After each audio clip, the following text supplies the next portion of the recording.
where we are right now. So the housing market right now, so it says existing home sales for May 2023 will be released on Thursday, June 22nd. So it's not June 22nd yet. So the May numbers don't come out till the 22nd of June. Today's actually just the 2nd of June, right? So we got 20 days to go. So these numbers are for April. April 2023.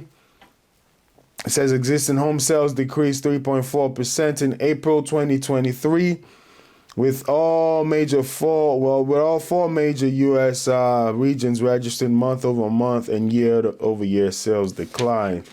So East, West, North, and South report a month-over-month decline. It says the existing home sales data measures sales and prices of existing single-family homes for the national overall, and gives breakdown for the West, Midwest, South, and Northeast regions.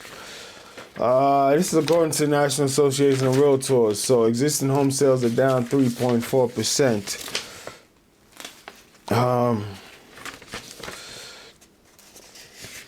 Let's take a look at pending home sales nationally for the month of April 2023 is down 5.2%. It says in March of 2023, pending home sales fell 5.2% month over month and 23.2% year over year. The South saw month over month increase, but sales in the other three regions declined. All right, so that's the National Association of Realtors talking about the market right there. What that is saying right now is there's just there's a decline, but increase in the South here. It says the South saw a month over month increase. We talked about some factors that may be at play here. For instance, the great migration, people are moving down south, Funny, I give a story in 2006. I went down to Atlanta, I think for the first time actually. And I went down there and to go see one of my friends. And what he was paying for a single family house with a yard and everything was $200 less than what I was paying for a 2-bedroom apartment up on this side. So I was like, man, I can see why people move down south. If I can only get an apartment and that is less than your mortgage, I don't know if it's the same now, but south in general, yes, you can get a bigger house, bigger bang for your buck. So that may be a factor in why this is happening. And as we've known, this Taylor 2 market thing is kind of still the trend, to where based on the location of your house, based on the curb appeal, you may get more for your house than you asked, while other houses may not be selling. So the market, just based on inventory levels, even though inflation is high, interest rates are high, this also affects builders, right? And the supply chain thing, I heard it's better now than pre-pandemic, or during it's back now to pre-pandemic flow, but the supply chain issues can slow down the building process. And people got to move. They don't have time for you to finish building this house. So it's like just so many factors there. Really, really so many factors there that are keeping the market from crashing. Because on a personal level, I still see like my property value going up throughout all this market crash, So I look at it periodically, or you get these emails from like a Zillow or Credit Karma, things like that. It'll say, oh, your house is appraised. The reason why you want to refinance, I got a 2 point something interest rate. No way I'm refinancing, right? But unless it's a cash out refinance, that's something we can talk about later, just on real estate investing. But anyway, so I just see these things like, okay, the value is still going up. So the market is crashing, obviously. For Realtor selling, I know this firsthand, right? Talk to so many people, and it's really not moving, which is it may be money down the road. They may move down the road, but right at this moment, you got to really meet a motivated buyer or seller, right? It's not the days of convincing people to make a move. Right now, the money is going to do the convincing for them. If it makes sense, they'll make the move financially. If it doesn't make financial sense, you can't convince people to make that move. Just where we are right now in the market. So let's look at the state of Maryland. April 2023 numbers, right? And once again, like I said, the numbers for May come out a little later. So in the state of Maryland, it says units sold. Oh, that's down tremendously. 2022, April, 8,240 houses were sold. In April 2023, 5,456. That's a 33.8% drop. The market is really, that is a huge change as far as April. Springtime is when things pick up. Between spring and summer, that's when a lot of transactions are happening. And just a quick tip for a buyer, you're going to get the house you want, but you're probably going to pay the most for it. In the wintertime, things kind of slow down. You could get deals, but then you may not get the house you want because it may not be on the market. So in the springtime, things start to heat up a little bit. And so for April and the numbers to be this bad is not a good sign, right? Average price actually went up. This is what I'm talking about. But maybe that law of supply and demand is at play here.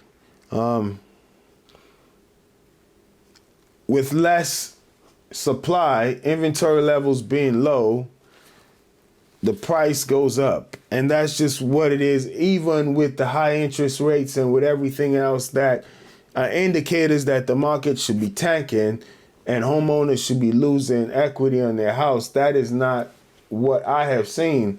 Even on a personal level, the housing prices are still going up. Maybe because the inventory levels kind of dictate that. And we're going to talk about housing shortage tracker. I printed out some stats there, and we're going to look at that a little bit. So in Maryland, the average price of homes sold in the month of April in 2022 was $464,078. In 2023, April, $467,986. So almost close to a $4,000 increase, right? The change is 0.8% positive. The median home price went up $6,500, believe it or not, in Maryland. Change of 1.7%. So 2022 median home price in April was $390,000. Current median home price $396,500. So that's really what I've been seeing there. It's like prices of homes in Maryland are still going up, even though the units sold is dropping tremendously. Pending listings in 2023, 6,856. In April of 2022, 8,000. So the pending listings are down 643, down almost 2,200, right? Or down almost, 2,000 units. Active inventory. So looking at inventory levels, down almost 2,000 as well. Here we're looking at in Maryland, active listings in April 2022, 9,300. Now it's like 7,500 almost, which is,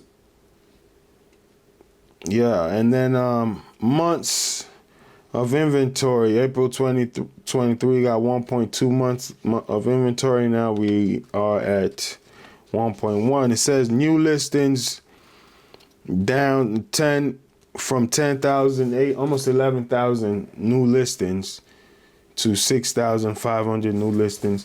Stick around and we're gonna talk about what this means for realtors, right? This type of market, what it means for real estate agents, what it means for buyers as well, and also sellers. Let me see if I can grab a pen. Wanted to make a note of that so I don't forget.